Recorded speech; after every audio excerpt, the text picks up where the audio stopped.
하나님의 말씀은 마가복음 12장 41절에서 44절까지 우리 한 목소리로 함께 읽겠습니다. 시작. 예수께서 헌금함을 대하여 앉으사 무리가 어떻게 헌금함에 돈 넣는가를 보실세 여러 부자는 많이 넣는데 한 가난한 과부는 와서 2렙돈 곧 한 고드란트를 넣는지라. 예수께서 제자들을 불러다가 이르시되 내가 진실로 너희에게 이르노니 이 가난한 과부는 헌금함에 넣는 모든 사람보다 많이 넣었도다. 그들은 다 그 풍족한 중에서 넣었거니와 이 과부는 그 가난한 중에서 자기의 모든 소유 곧 생활비 전부를 넣었느니라 하시니라. 아멘. 예, 오늘도 캐나다에서 예배하는 우리 식구들과 그리고 또 가정에서 또 예배하는 식구들, 또 이렇게 영상으로 함께 예배하는 식구들에게 하나님의 은혜가 있기를 원합니다. 아멘. 예, 오늘은 특별히 부활절 예배로 이렇게 드리는데요. 부활절 예배의 본문이 뭐라고요? 과부의 2렙돈, 과부의 헌금이죠. 아다리가 어떻게 이렇게 잘 맞는지. 아다리가 어떻게 이렇게 잘 맞는다라는 말이 무슨 말일까요? 부활절 날 헌금에 관한 설교를 인상이 별로 안 좋아지시는 것. 여러분, 제가 이 토요일 날 여러분들에게 이 부활절 이 본문이라고 이렇게 보내드렸는데 여러분 이거를 받으시면서 어떤 생각이 드셨어요? 이 목사님이 작정하고 그 위에도 지금 35절부터 해야 되는 거 분명히 있을 텐데 그 두 가지 떼먹고 이 41절부터 이렇게 설교를 본문을 잡아서 부활절날 드레아 성금 갖고 왔어요? 안 갖고 왔어요? 이야! 우리 드레 성금 갖고 왔어요? 오, 대단한데요? 여러분 잘 보십시오. 오늘 본문의 이야기가 어떤 이야기입니까? 여러분들이 이해하시는 오늘 본문은 어떤 내용이에요? 뭐에 관한 이야기죠? 보십시오. 네? 헌금에 관한 얘기죠. 네, 헌금에 관한 얘기. 그러면 그 안에 어떤 내용이 담겨 있을까요? 내가 가진 전부. 말 잘했습니다. 이러한이가 가진 전부를 드렸다. 아멘이십니까? 네. 감사. 우리가 이 본문을 볼 때, 부자는 많은 것 중에서, 풍족한 것 중에서 얼마를 드렸고, 이 가난한 과부는 그 작은 거, 그 한 고드란트, 그 2렙돈 한 고드란트를 생활비 전부를 하나님께 드렸다. 그렇게 얘기하면서 오늘 본문을 이야기할 때, 이런 이 과부의 이 마음, 생활비 전부를 드린 이 마음에 대한 이야기를 하게 되는 거죠. 더 다른 내용이 있을까요? 여기서 다른 내용을 찾기가 쉽지 않아요. 근데 여러분 잘 보십시오. 35절부터 오늘 원래 읽기는 35절부터 읽어야 되는데 35절에 이게 어떤 내용이 나오냐면 우리가 이제 저번 주에 34절까지 읽었고 오늘 원래는 35절을 읽어야 되는데 35절에 예수님이 성전에서 가해를 치실새 대답하여 이르시되 어찌하여 서기관들이 그리스도를 다윗의 자손이라 하느냐. 다윗이 성령에게 감동되어 친히 말하되 주께서 내 주께 이르시되 내가 내 원수를 내 발 아래 둘 때까지 내 우편에 앉았으라 하셨도다 하였느니라. 다윗이 그리스도를 주라였은즉 어찌 그의 자손이 되겠느냐 하시니 많은 사람이 즐겁게 듣더라. 이 내용이 나와요. 이 내용이 무슨 말이냐면 다윗이 그리스도를 향하여 주라고 얘기했다라는 거예요. 그런데 그리스도가 다윗의 후손으로 나왔거든요. 그러니까 시간 순서로 보면 다윗보다 훨씬 이후에 그리스도가 나왔는데 어떻게 다윗이 그리스도를 향하여 주라 말할 수 있느냐? 예수님이 물어보시는 거예요. 이 말 안에 담겨 있는 의미는 뭐냐면 너희가 예수님을 그냥 보여지는 육체대로만 이해하고 있다라는 거예요. 그리스도를. 겉으로만 보고 있다라는 거예요. 뭘 봐야 되는데? 속으로 봐야 되는데. 그 얘기를 하고 있거든요. 그러면서 이제 38절부터 40절까지는 이 외식에 관한 이야기가 나와요. 외식. 겉과 속이 다른 이 외식에 관한. 그러니까 이 앞에 두 부분을 통해서 계속 강조하고 있는 게 뭐냐면 보여지는 겉과 보이지 않는 속에 관한 이야기를 하고 있는 거예요. 그래서 우리는 결국은 그 보이지 않는 속을 봐야 된다라는 얘기를 하고 있는 거거든요. 그러면서 오늘 과부의 이 헌금에 대한 이야기가 나오는 거예요. 근데 이 헌금에 대한 이야기가 겉은 뭐에 대한 이야기예요? 헌금에 대한 이야기예요. 근데 이 이야기가 헌금에 대한 이야기가 아니라는 데에 있어요. 속에 이야기가 있다라는 게 있어요. 무슨 이야기일까요? 한번 생각해 보세요. 어떤 이야기를 하고 있을까요?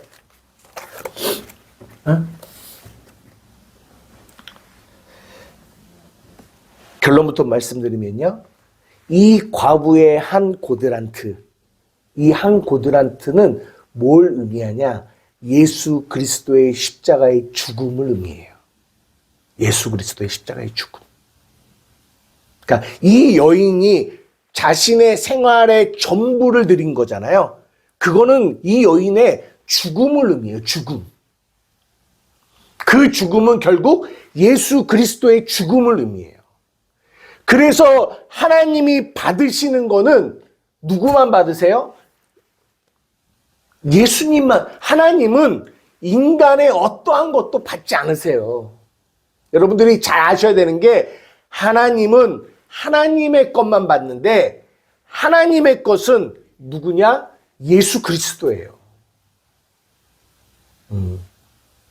그래서 이 많은 부자, 성경이 말하는 부자가 뭔지 여러분들에게 여러 번 얘기했습니다. 부자들은 자기의 것을 드리는 거고 이 여자가 드리는 이 한 고드란트는 뭐가 담겨 있느냐? 예수 그리스도가 그 안에 담겨 있는 거예요. 그분의 죽음. 그분의 죽음을 들여서 부활로 살아나는 이야기를 담고 있다라는 거예요. 그래서 이 여자의 이 헌금이 저들보다 많이 드렸다라는 얘기를 하고 있는 거예요.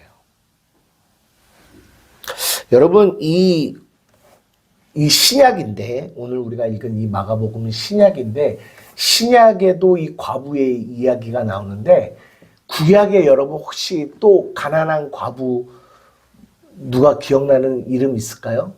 과부의 이름이 나와요. 라헬이 과부가 아니고요. 라헬은 누구? 룻? 룻도 과부가 됐지만 진짜 그냥 과부.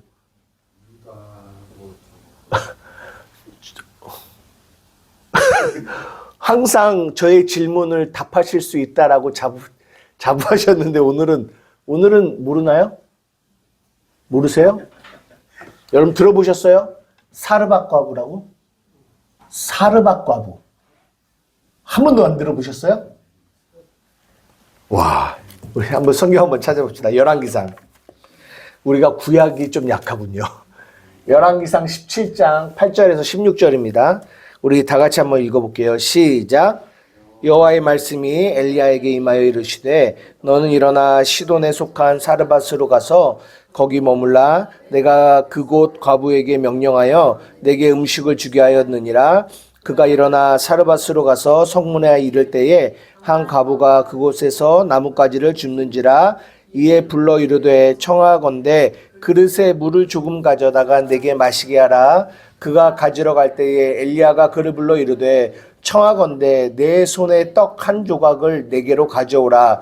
그가 이르되 당신의 하나님 여호와께서 살아계심을 두고 맹세하노니 나는 떡이 없고 다만 통에 가루 한 움큼과 병에 기름 조금뿐이라 내가 나뭇가지 둘을 주어다가 나와 내 아들을 위하여 음식을 만들어 먹고 그 후에는 죽으리라. 엘리야가 그에게 이르되 두려워하지 말고 가서 내 말대로 하거니와 먼저 그것으로 나를 위하여 작은 떡 한 개를 만들어 내게로 가져오고 그 후에 너와 내 아들을 위하여 만들라.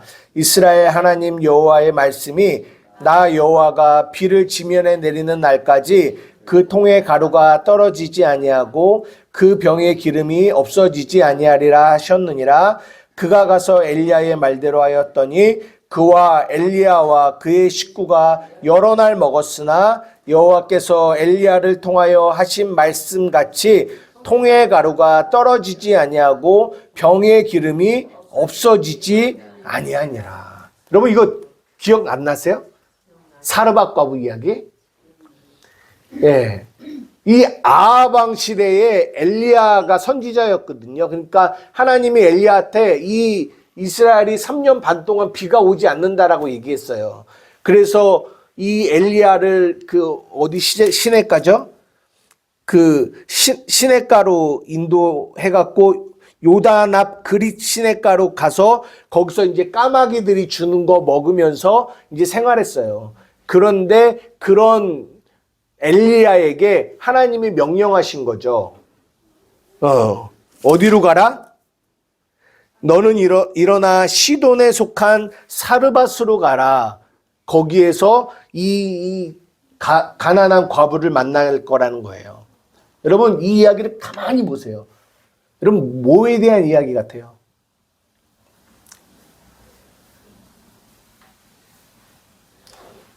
무슨 얘기 같아요? 이 내용의 주제가 이렇게 핵심이 뭘까요? 과부를 살리는 거죠. 과부를 살리는 거죠. 근데 과부가 어떻게 살렸죠? 그 과부한테 이제 그 전병 회오라고 그래서 네네네. 기름에 붙였는데 그 마지막이잖아요. 네네네. 마지막이죠. 이제 과부는 아끼지 않고 네. 엘리야를 위해서 줬잖아요. 그렇죠. 그러니까 하나님 은혜를 베풀어서 기름이 나르지 않고 물가를 감기 떨어지지 않게. 그렇죠. 그러면 여기서 중요한 건 뭐예요? 사르밧 과부가 그 마지막 남은, 여기 성경에 보면 여기도 이제 가뭄이니까 이 사르밧 과부도 아들 하나 있었는데 이게 이 과부예요. 그 당시에는 과부가 제일 불쌍한 사람 중에 하나예요. 근데 또 가난하기까지 해. 얼마나 가난한 과부. 이 과부가 이제 마지막 한 움큼의 이 가루가 있고 그리고 기름이 있는 거예요. 요거 하나 떡 만들어서 먹고 뭐 하는 거예요? 죽는 거예요. 왜냐면 죽을 수밖에 없어요. 더 이상의 먹을 게 없기 때문에. 근데 그거를 이게 먹으려고 하려고 나무까지 모으고 있었는데 엘리야가 그거 자기한테 갖고 오라는 거예요. 물어보겠습니다. 만약에 제가 여러분에게 여러분 이제는 마지막 한 톨 먹고 남은 이거 달라고 하면 여러분 주실 수 있겠습니까? 한톨 먹고 주거나 안 먹고 주거나 똑같은 거지. 그렇죠. 또 그렇게 생각할 수도 있겠죠. 먹고 주거나 안 먹고 주거나 죽는 건 마찬가지죠. 근데 그 극한 상황이 되면 사람들의 마음이 좀 그렇지 않겠죠. 네. 그러면 여기서 제가 이 사르밧 과부라고 인터넷에다가 설교들 한번 쳐봤어요. 대부분의 설교의 핵심은 뭐냐? 사르밧 과부의 순종에 포커스를 맞춰요. 사르밧 과부가 뭐 했다? 순종했다. 이거 다 죽는데 요거를 드리는 순종. 그 순종을 통하여 이제 복을 받게 됐다. 복을 받게 됐다라는 얘기. 그래서 여러분들, 이 사르밧 과부의 순종이 여러분에게 있을 때 여러분들은 복을 받게 됩니다. 대부분 이렇게 가요. 이게 이 이 본문 안에 나오는 겉의 모습이에요. 근데 제가 뭘 말씀드리냐면 속이 있다는 거예요. 성경은 여러분 잘 아셔야 될 게 성경은 그런 걸 얘기하고 있지 않다라는 걸 여러분 이해하셔야 돼요. 그럼 보십시오. 뭘 얘기하는 거예요? 왜 제가 이 얘기를 했냐면 이 얘기가 오늘 본문의 얘기와 거의 똑같은 얘기예요. 이 여자가 마지막 자기에게 남은 것을 엘리야에게 주었다라는 거는 이 여자의 뭘 얘기하는 건 줄 아세요? 죽음을 얘기하기예요. 죽음. 여자의 죽음. 옛사람의 죽음. 죽는 거예요. 죽고 엘리야에게 그것을 줌으로 인하여 이 여자는 죽는 거예요. 죽고 그 죽음을 통하여 부활의 생명으로 사는 이야기를 성경이 하고 있다는 거예요. 아닌 것 같은데요? 라는 이 눈초리로 또. 근데요, 여러분, 이 다음 거 한번 또 한번 볼까요? 이게 16절인데요. 17절부터 또 한 사건이 또 나와요. 한번 다 읽어보겠습니다. 시작.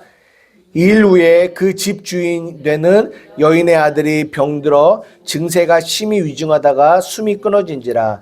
여인이 엘리야에게 이르되 하나님의 사람이여 당신이 나와 더불어 무슨 상관이 있기로 내 죄를 생각나게 하고 또 내 아들을 죽게 하려고 내게 오셨나이까. 엘리야가 그에게 그의 아들을 달라 하여 그를 여인의 품에서 받아 안고 자기가 거처하는 다락에 올라가서 자기 침상에 누이고 여호와께 부르짖어 이르되 내 하나님 여호와여 주께서 또 내가 우고하는 집 과부에게 재앙을 내리사 그 아들이 죽게 하셨나이까 하고 그 아이 위에 몸을 3번 펴서 엎드리고 여호와께 부르짖어 이르되 하나님 여호와여 원하건대 이 아이의 혼으로 그의 몸에 돌아오게 하옵소서 하니 여호와께서 엘리야의 소리를 들으시고 그 아이의 혼이 몸으로 돌아오고 살아난지라. 여호와께서 그 아이를 안고 다락에서 방으로 내려가시사 있어요? 없어요? 엘리야가 그 아이를 안고 다락에서 방으로 내려가서 그의 어머니에게 주며 이르되 보라 내 아들이 살아났느니라. 여인이 엘리야에게 이르되 내가 이제야 당신은 하나님의 사람이시오 당신의 입에 있는 여호와의 말씀이 진실한 줄 아노라 하니라. 이건 무슨 얘기일까요? 아들이 죽었어요. 그리고 아들이 살았어요. 이 설교도 우리가 겉만 보면 이 죽은 아들을 엘리야가 받고 얼마나 간절하게 기도할 때 이 죽은 아들이 살았다. 여기에 포커스를 맞춰요. 그거 아니라는 거예요. 뭐에 대한 이야기예요? 아들의 죽음과 부활을 얘기하고 있는 거예요. 그러니까 성경은 그 얘기를 하고 있다고요. 왜 그런 줄 아세요? 요한복음 3장 16절. 우리 잘 아시는 하나님의 말씀입니다. 시작. 하나님이 세상을 이처럼 사랑하사 독생자를 주셨으니 이는 그를 믿는 자마다 멸망하지 않고 영생을 얻게 하려 하심이라. 이 영생. 하나님을 믿는 자에게 무엇을 주세요? 영생. 영생이 뭐예요? 영원히 사는 거. 영원한 생명. 하나님이 우리에게 주고 싶은 거는 이거예요. 이 생명. 그러면 이 영생을 얻으려면, 이 영원한 생명을 얻으려면 우리에게 반드시 뭐가 있어야 돼요? 죽음과 부활이 있어야 돼요. 그러면 뭐가 죽어요? 우리의 옛사람이 죽고 새 사람으로 부활하는 이 죽음과 부활이 있어야 우리가 뭘 얻게 돼요? 영생을 얻게 돼요. 근데 여러분 이게 무서운 거예요. 성경 안에 하나님의 말씀 안에 이 죽음과 부활이 싹 빠지면 그 빠진 자리에 뭐만 남느냐? 인간의 순종과 인간의 행위만 남아요. 그러면 오늘 본문과 같이 이 과부의 한 고드란트를 드린 이 내용을 봤을 때 우리는 어떻게밖에 적용할 수 없느냐? 아, 이거는 헌금에 관한 이야기, 헌금을 드리는 자의 자세에 관한 이야기, 나 하나님 앞에 내가 가진 거 비록 작은 거지만 이거 드리자라는 내 마음, 내 진실을 드리자. 그러면 하나님이 기뻐 받으실 거야. 이렇게밖에 해석이 안 된다라는 거예요. 아, 이거 목사님 이런 것도 좋은 거 아니에요? 내 진실을 드리는 건데, 내 마음을 드리는 건데, 이거 좋은 거 아닌가요? 여러분 잊지 마셔야 될 게, 하나님은 우리의 진실을 받으시려고 하시는 분이 아니에요. 우리의 간절함, 우리의 눈물, 우리의 막 애절함, 이거를 받으시는 하나님이 이거를 원하시는 하나님이 아니라고요. 가인에게도 그런 진실과 그런 열심과 그런 마음이 있었다니까요. 하나님은 예수님만 받으세요.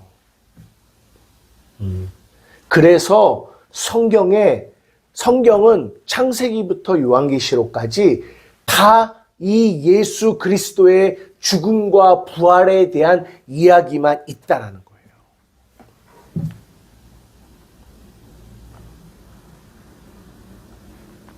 우리가 잘 아는 로마서 6장입니다. 로마서 6장 3절부터 7절까지 한번 다 같이 읽어보겠습니다. 시작. 무릇 그리스도 예수와 합하여 침례를 받은 우리는 그의 죽으심과 합하여 침례를 받은 줄을 알지 못하느냐? 그러므로 우리가 그의 죽으심과 합하여 침례를 받음으로 그와 함께 장사되었나니 이는 아버지의 영광으로 말미암아 그리스도를 죽은 자 가운데서 살리신과 같이 우리로 또한 새 생명 가운데 행하게 하려 함이라. 만일 우리가 그의 죽으심과 같은 모양으로 연합한 자가 되었으면 또한 그의 부활과 같은 모양으로 연합한 자가 되리라. 우리가 알거니와 우리의 옛사람이 예수와 함께 십자가에 못 박힌 것은 죄의 몸이 죽어 다시는 우리가 죄에게 종노릇하지 아니하려 함이니 이는 죽은 자가 죄에서 벗어나 의롭다 하심을 얻었습니다. 이 얘기. 성경은 이 얘기를 하는 거예요. 우리의 옛사람이 예수님과 함께 죽고 우리가 새 사람으로 부활한 이야기. 십자가의 이야기. 근데 성경 안에서 그것이 빠지면 우리의 행위, 우리의 노력, 우리가 무엇을 했다 이것만 남게 된다는 거죠. 여러분 우리가 오늘 부활절을 보내요. 오늘은 항상 그렇지만 절기 때는 제가 설교를 길게 하지 않습니다. 여러분 우리가 부활절을 보내는데요. 우리 안에 교회 안에 이 예수 그리스도의 죽음과 부활이 사라지고, 그러니까 죽음이 있어야 부활이 있는 거잖아요. 그러니까 진정한 부활은 진정한 이 죽음을 경험한 자들이 이 부활의 생명을 누리는 거예요. 여러분 부활절 예수 그리스도가 저기 계시고 그분이 십자가에서 죽고 그분이 부활한 그 부활을 우리가 찬양하는 겁니까? 아니에요. 그냥 우리는 여기 있고 2000년 전에 십자가에서 죽으시고 십자가에서 부활하신 그 주님. 그 주님을 우리가 기리면서 유관순 누나 기리덧, 이순신 장군 기리덧 그렇게 기리면서 예수 그리스도의 부활을 기리는 것이 부활절이 아니라는 거예요.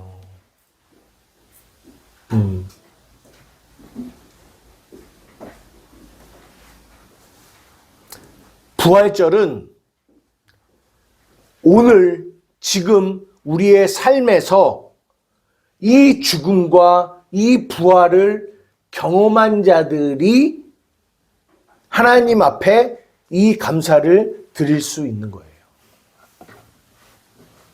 여러분들에게 한번 여쭤보겠습니다. 여러분들은 이 죽음과 이 부활을 경험하십니까? 경험하세요?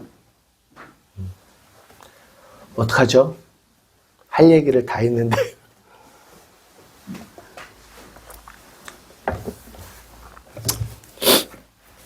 잘 보세요. 한 사람이 있어요. 한 사람이.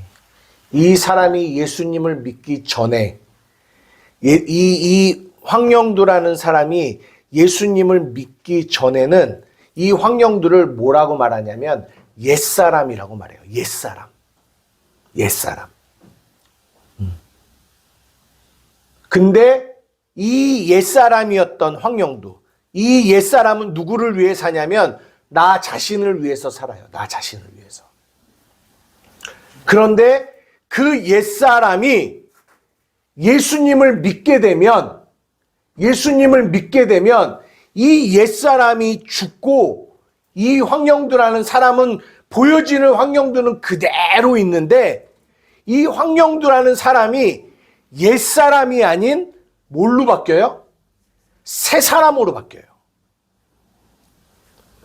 그리고 예수님의 그 생명이 우리 이 새 사람인 황영두 안에 확 들어와요.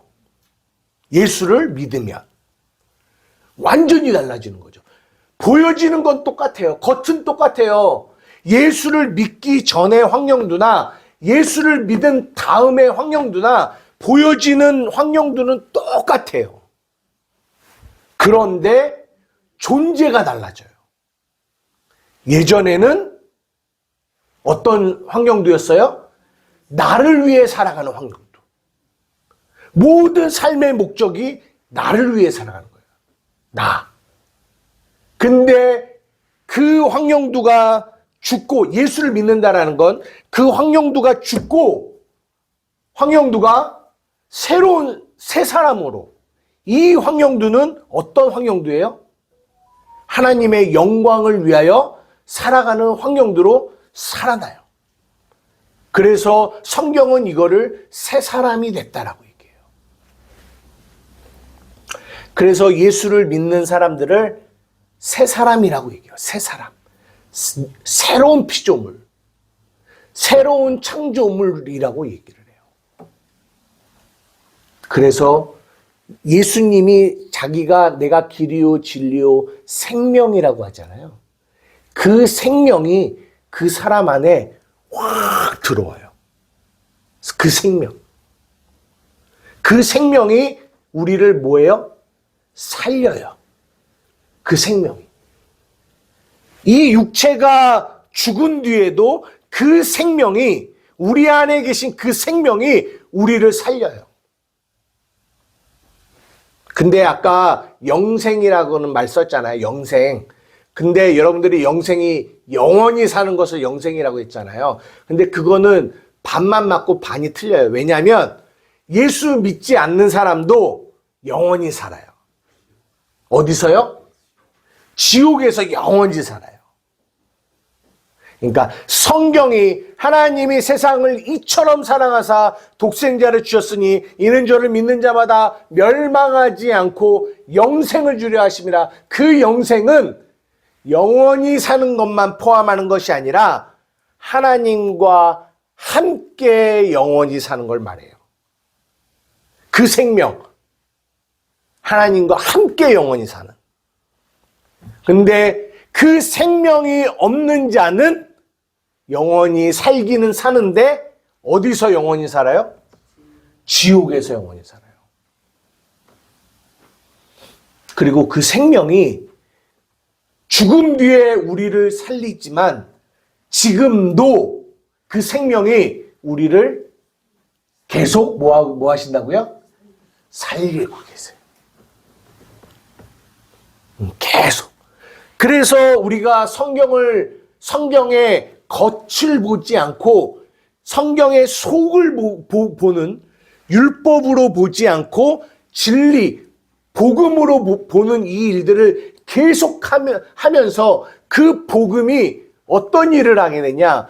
내 안에 생명을 주고 그 생명으로 나를 살리는 일을 해요. 살리는 일. 그래서 저는 이 부활절이 단지 하루, 이 4월 셋째 주, 이 주일날만 어떤 기념일과 같이 지켜지는 부활절로서의 부활절은 저는 크게 의미 없다라고 봐요. 왜? 우리의 부활절은 매일, 에브리데이, 매일매일 예수의 생명이 나를 뭐예요? 살리시니까요. 그러니까 우리에게는 매일매일이 부활절이에요. 매일매일이. 어떤 특정한 날로 정해놓고 그 날만 부활을 생각하고 부활을 기념하고 그날 부활절 물론 그 의미야 이해를 하죠. 하지만 그렇게 그 날만 그 부활절을 생각하고 기념하는 게 아니라 진짜 복음 안에 있는 자들은 매일 내가 죽고 내가 사는 경험을 그들의 삶 가운데서 하고 있다는 거예요. 그 부활의 하나님을 날마다 그들은 뭐하고 있다? 경험하고 있다는 거예요. 그렇기 때문에 그들에게는 매일매일이 부활절이에요.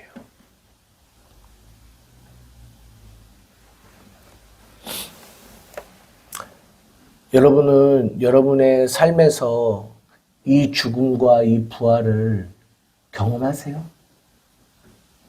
어떠십니까? 오늘 저희가 할 설교는 다 끝났어요. 어떠십니까?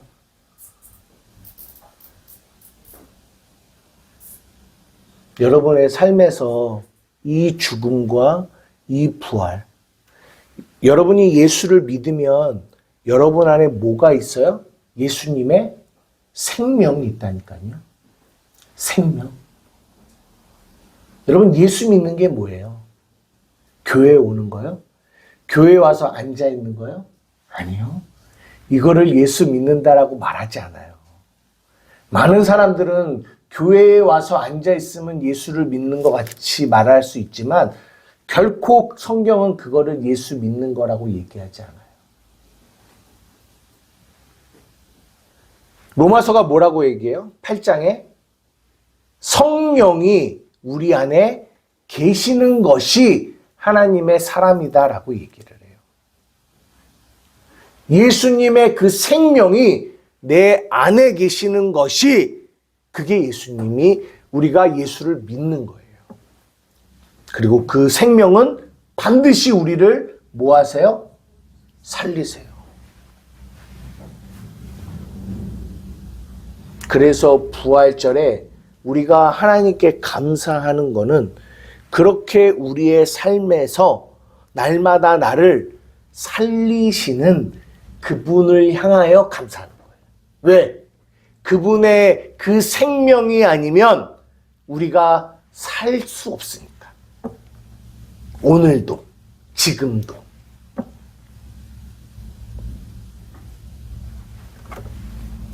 여쭤보고 싶습니다.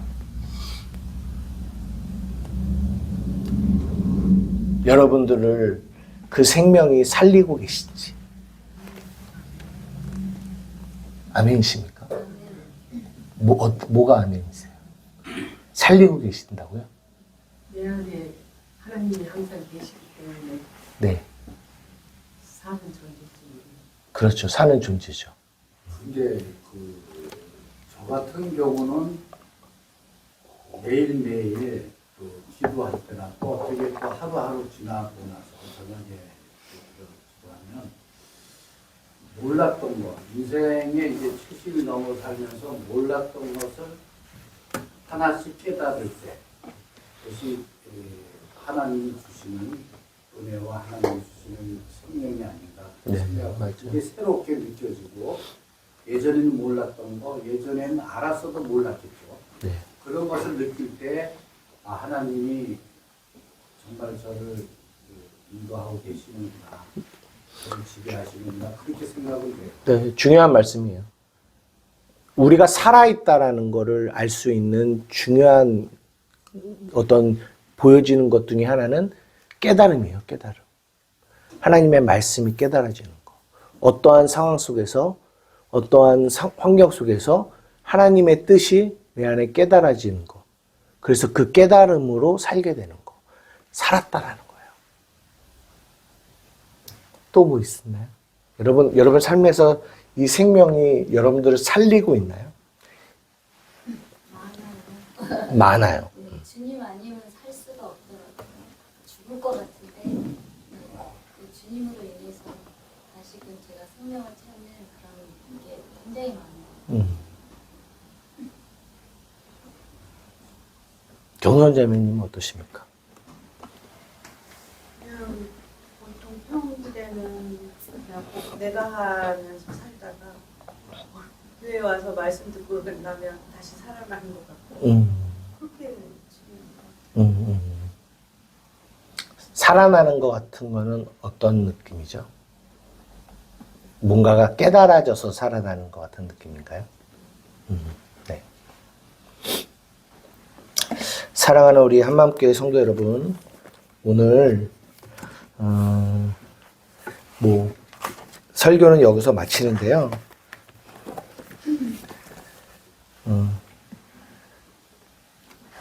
여러분 안에 있는 이 생명이 여러분들을 살리신다라는 거예요.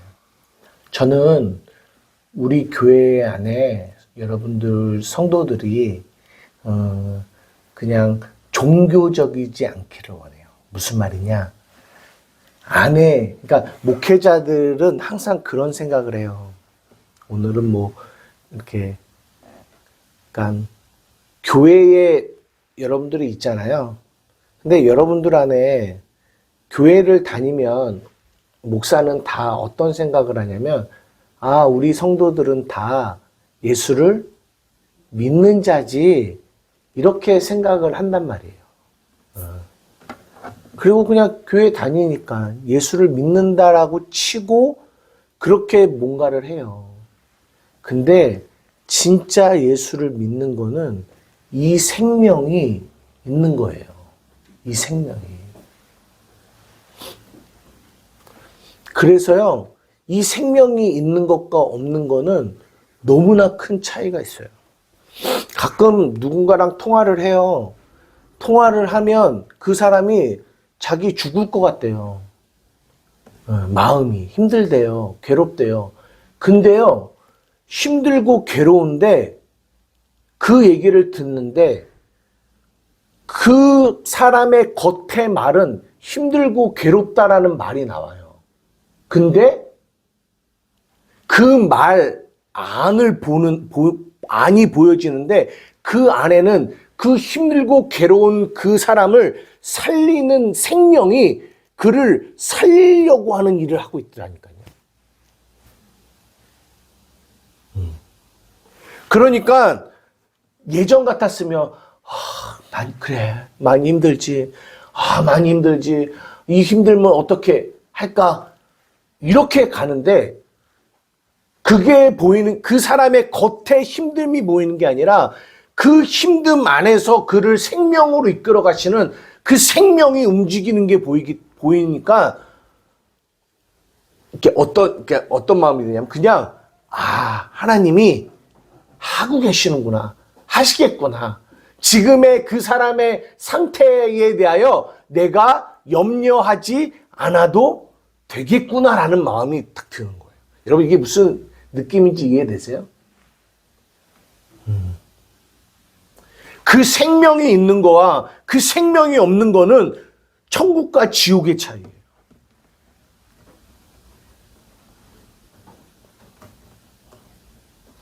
예수를 믿는다라는 거는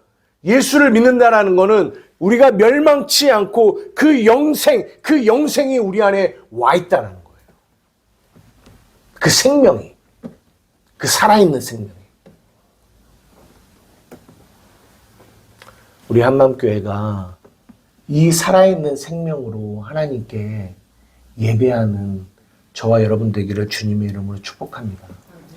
그리고 여러분의 삶 가운데 이 생명을 이렇게 주목해 보세요. 이게 여러분들이 살 길이에요. 여러분의 이 겉에 흑암 안개와 같이 막 뿌옇게 껴있는 여러분의 삶의 뿌연 안개 같은 것들이 있어요. 그런데요, 여러분 반드시 여러분 안에 뭐가 있냐면 그 생명, 그 빛이 있어요. 그 빛. 근데 마귀는 끊임없이 그 빛이 안 보이게 만들거든요. 안 보이게. 그 빛을 바라보지 못하게 해요. 왜? 그 빛이 생명이고 그 빛이 소망이고 그 빛을 통해서 우리는 믿음을 얻게 되는데 이걸 못 보게 해요. 근데 복음은 끊임없이 그 생명을 보게 하는 거거든요. 눈을 열어 밝히 보게 되는 것처럼. 그때 아무리 우리가 죽은 것 같지만 그 안에서 다시 사는 은혜들을 경험하게 돼요. 이게 진짜 예수 믿는 거예요. 진짜 예수 믿는 거. 우리 진짜 예수 믿는 신앙생활 했으면 좋겠어요. 진짜 예수 믿는 신앙생활. 그러면 이제 나중에는 이 마지막, 아까도 잠깐 말세에 대한 이야기를 조금 했는데 마지막 때에 너무나 많은 것들이 변해갈 거거든요. 그럼에도 불구하고 이 안에 이 생명을 가지고 있는 이들은 흔들리질 않는 거예요. 이 안에 이 생명을 가진 이들은. 흔들려도 다시 중심 안에 잡게 되는 그런 일들을 하게 돼요. 저는 우리 교회가 우리 성도님 한 분 한 분이 이 생명 안에서 자라나기를 주님의 이름으로 축복합니다. 이 십자가의 생명. 그래서 하나님의 말씀을 볼 때도 겉을 보는 게 아니라 그 속에 감춰져 있는 그 생명을 발견하기 위해서 저도 기도하고 여러분들도 그 말씀을 사모하면서 또 나아가고 점점점 우리 교회 안에 이 생명이 충만해질 때 이 생명이 흘러가 또 다른 누군가에게 그 생명을 전달해주는, 야, 정말 이 교회가 살아있는 교회구나라는 것들을 이렇게 흘려보낼 수 있는 그런 한맘교회가 되었으면 좋겠어요. 이 시간 함께 기도하며 나갑시다.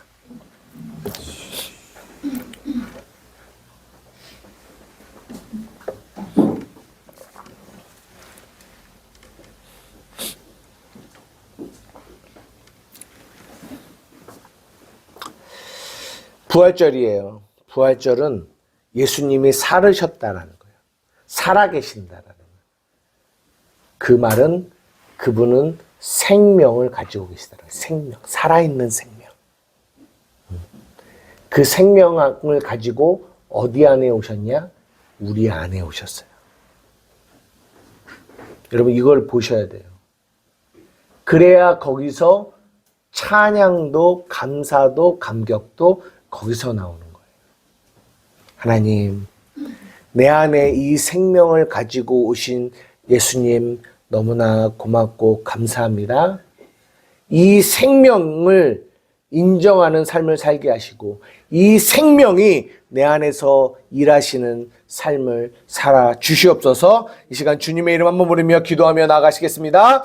주여!